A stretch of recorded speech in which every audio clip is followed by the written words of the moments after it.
কষ্টদায়ক কথার প্রভাব থেকে কিভাবে আপনাকে রক্ষা করবেন এবং তার প্রতিকার কি। কোরআনে কারিমে 3টি জায়গায় আল্লাহ সুবহানাহু ওয়া তাআলা নবী করিম সাল্লাল্লাহু আলাইহি ওয়াসাল্লামকে মানুষের কষ্টদায়ক কথার প্রভাব থেকে রক্ষার প্রতিকার বর্ণনা করেছেন। সুবহানাল্লাহ। আল্লাহ তাআলা বলেছেন, وَلَقَدْ نَعْلَمُ أَنَّكَ يَضِيقُ صَدْرُكَ بِمَا يَقُولُونَ فَسَبِّحْ بِحَمْدِ رَبِّكَ وَكُن مِّنَ السَّاجِدِينَ। আমি জানি তারা যা বলে তাতে আপনার হৃদয় ব্যথিত হয়,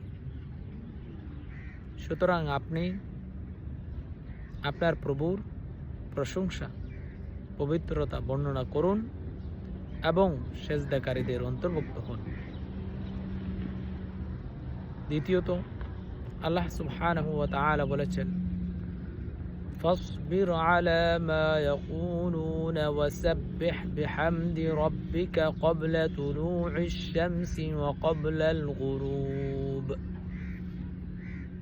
আর তারা যা বলে তাতে আপনি ধৈর্য ধারণ করুন এবং সূর্যোদয় ও সূর্যাস্ত যাওয়ার পূর্বে আল্লাহ তাআলার পবিত্রতা প্রশংসা করুন।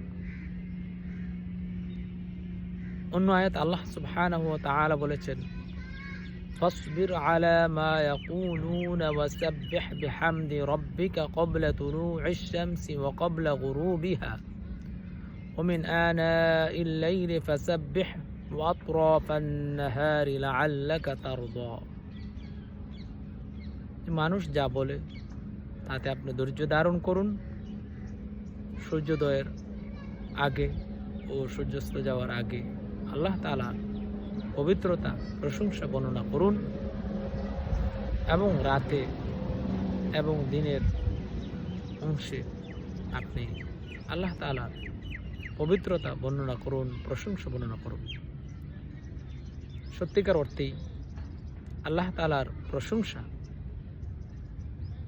আপনার হৃদয়কে মানুষের মন্দ কথার প্রভাব থেকে রক্ষা করবে এবং আল্লাহ তাআলার প্রশংসা দ্বারা আপনি সন্তুষ্ট হবেন।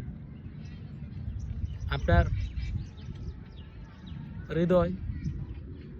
হৃদয়ের মধ্যে আল্লাহ সুবহানাহু ওয়া তাআলার প্রশংসার দ্বারা একটি তৃপ্তির